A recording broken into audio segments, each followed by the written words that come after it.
Doy continuidad al resumen del libro La otra historia del mundo, con la segunda parte de este relato que inicia en el siglo XV con el descubrimiento del Nuevo Mundo, para continuar con la Edad Moderna y contemporánea hasta llegar al siglo XX, final del libro en mención. Comienza el relato contando el descubrimiento y conquista del Nuevo Mundo entre los siglos XV y XVI respectivamente, cuando Europa entra en contacto con la civilización azteca en México e inca en el Perú. Hernán Cortés somete al gobernante azteca Moctezuma, aprovechándose de su ingenua hospitalidad, y recibe el apoyo de los pueblos vecinos, subyugados por los aztecas que se encontraban en conflicto con ellos. Para el caso peruano, Francisco Pizarro entra al gran imperio inca cuando éste sufría una guerra civil entre dos hermanastros que luchaban por el poder. Pizarro se aprovecha también, como en el caso mexicano, de la ingenuidad de Atahualpa, convenciéndolo de reunirse con él para luego asesinarlo. Mientras Colón descubre América en el siglo XV, Europa presentaba grandes cambios de orden feudal que llevarían al planeta al mundo moderno. Inicia un periodo lleno de hitos importantes y cambio de rumbo en la historia de la humanidad. Surge a comienzos del siglo siguiente el fraile alemán Martín Lutero, que ataca la venta de indulgencias de la tradicional Iglesia Católica, desatando un cisma que origina la Reforma Protestante. Nuevas monarquías se desarrollan en Francia y España e inicia el periodo llamado el Renacimiento, que expande la vida intelectual y del arte durante los siglos XV y XVI. 2 siglos después del XV, llega la Contrarreforma como reacción a la Reforma de Lutero, endureciendo la doctrina católica. Aparecen los jesuitas como la nueva orden religiosa que, con su celo religioso, rigor intelectual y formación de redes aristócratas adeptas, enfrenta a la ideología protestante. Se inserta un nuevo movimiento cultural e intelectual dentro de la doctrina del Renacimiento, llamado la Ilustración, desde mediados del siglo XVIII hasta principios del siglo XIX. Inspira a dejar atrás la ignorancia de la humanidad mediante las luces del conocimiento y la razón. Aparecen pensadores y escritores que contribuyen a limpiar el mundo de la irracionalidad feudal. Para el siglo XVIII, nuevos eventos suceden hasta bien entrado el siguiente siglo. Por un lado, nuevos métodos de producción convierten a Gran Bretaña en la región más avanzada de Europa mediante la expansión de un nuevo orden mundial llamado capitalismo, con la aparición de la revolución industrial.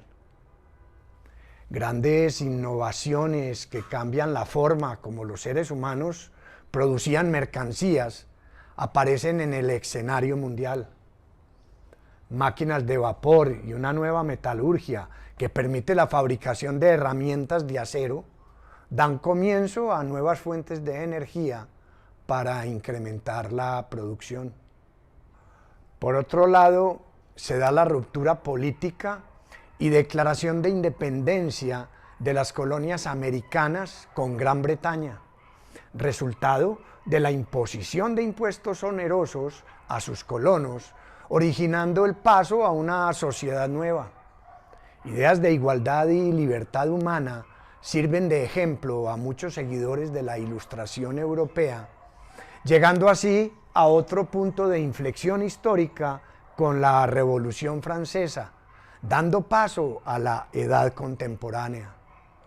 Se derrota el absolutismo tiránico y opresor de la monarquía francesa de los Luises, con un tono muy similar a la independencia americana.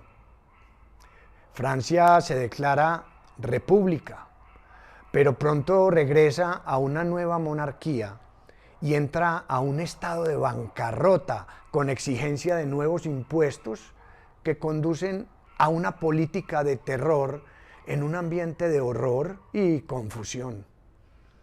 Aparece en escena Napoleón Bonaparte organizando un golpe militar con poderes dictatoriales para convertirse luego en emperador. Resultado de todo esto, la Revolución Francesa sienta las bases para la democracia moderna, socavando las monarquías y sirviendo de ejemplo para muchas naciones que más tarde logran la independencia del colonialismo europeo. Viene a continuación un siglo XIX, prolífico en eventos e hitos claves para la historia. Llega la Guerra Civil Americana o Guerra de Secesión, una pelea entre los territorios de la Unión o los estados del norte vinculados al presidente Abraham Lincoln, partidarios de abolir la esclavitud, y los territorios confederados o estados del sur, productores de algodón, partidarios de mantenerla para garantizar su recolección. Se acrecienta el desarrollo del capitalismo que logra cambiar la sociedad europea y la de los Estados Unidos, y se inicia una carrera para hacerse con el control del resto del mundo. La India cae en manos de Gran Bretaña, obteniendo un amplio mercado para su industria textil, así como la China se convierte en el mercado del opio, cultivado en la India bajo la dirección de los ingleses. El escritor nos traslada al siglo XX, un nuevo mundo caracterizado por el capital y la producción masiva de mercancías en fábricas reales, que demanda una clase obrera ávida de unas reivindicaciones sociales necesarias para el bienestar de sus integrantes, originando una urbanización acelerada en las grandes ciudades.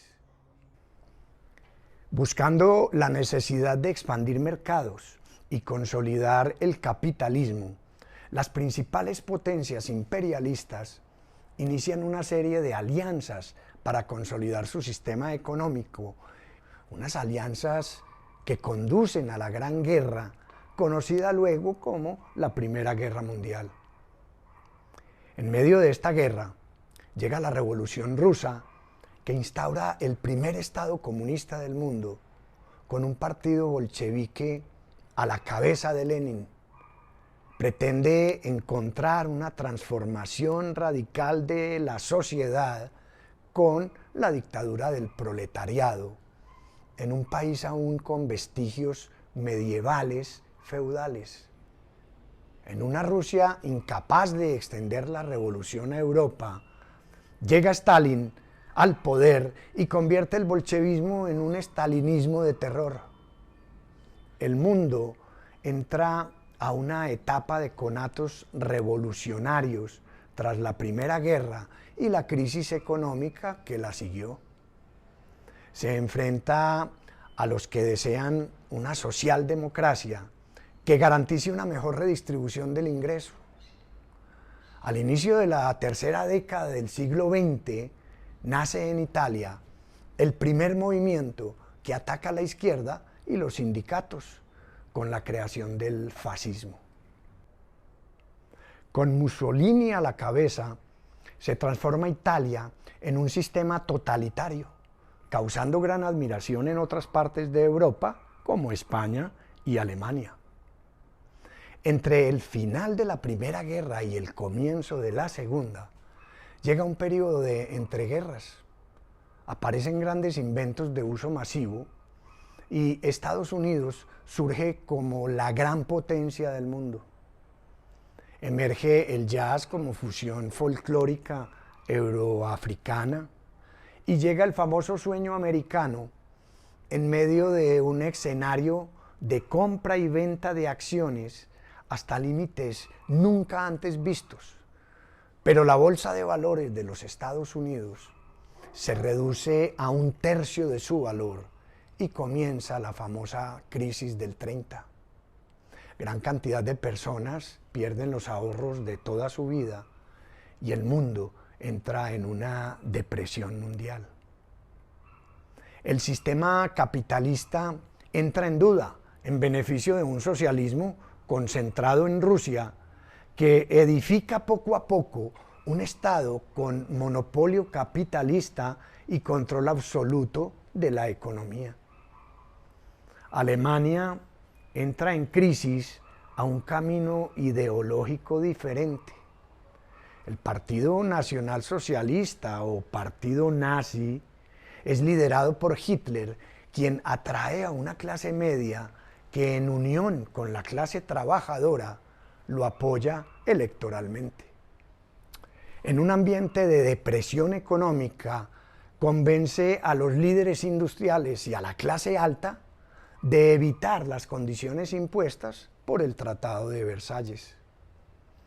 Hitler asume el poder y desmantela el movimiento obrero mediante el terror estatal. El régimen nazi preside su gobierno anexándose nuevos territorios para conseguir recursos. Comienza así el segundo round de la Gran Guerra, pasando a la historia como la Segunda Guerra Mundial. Con el ataque de Japón a Pearl Harbor, Estados Unidos entra al conflicto para que finalmente el mundo se parta en dos con el enfrentamiento entre Oriente y Occidente. La bomba nuclear utilizada por Estados Unidos en Japón hace que surja la llamada Guerra Fría bajo la amenaza de una posible extinción del planeta. Occidente entra a una edad de oro de gran avance del capitalismo y a un periodo de posguerra de liberación colonial. Muchos países de Asia y África declaran sus independencias y el mundo se impregna de revoluciones socialistas. Cuba logra la revolución con Castro a la cabeza. China hace lo propio con Mao Zedong, quien inicia una rápida reconstrucción económica. Su proyecto llamado El Gran Salto Adelante no logra ser exitoso, pero sienta las bases para que en el futuro se construya un modelo gradual de principios socialistas en un camino de mercado abierto, como lo es hoy día la China del primer cuarto del siglo XXI. Para la segunda mitad del siglo XX, el mundo entra en un desorden mundial. Se enfrentan los dos modelos que rigen al mundo, capitalismo frente a socialismo. Llega el año 68, conocido como el de la revuelta estudiantil, bajo el telón de la guerra de Vietnam, cuestionando los estereotipos con que la juventud se había levantado, cambios en indumentaria, peinados, consumo de droga, música pop y sexo entran al mundo de los jóvenes. Los años 70 y 80 caracterizan un mundo occidental dinámico, de momentos tanto de prosperidad como de depresión. Para la última década del siglo XX, la Unión Soviética busca su modernización con un nuevo modelo de desarrollo. El mundo asiste a la caída del muro de Berlín y la Unión Soviética entra con las reformas de Gorbachov a una economía de mercado tipo capitalismo de Estado, ocasionando la independencia de sus antiguas colonias. Para el final del siglo, el mundo entra en una ralentización económica, mientras China, en el este de Asia, experimenta un rápido crecimiento como nunca antes visto, y el imperialismo asume una nueva forma de control a estados menores. Rusia y Estados Unidos, como los dos países más poderosos del mundo, intentan mantener su dominio con el poder militar, desplegando su influencia en los países de su interés particular. La pregunta que yo me hago después de leer el libro es si la inteligencia del hombre ha logrado el gran desarrollo de la civilización, ¿por qué aún no ha logrado vencer la ambición por el poder y la riqueza?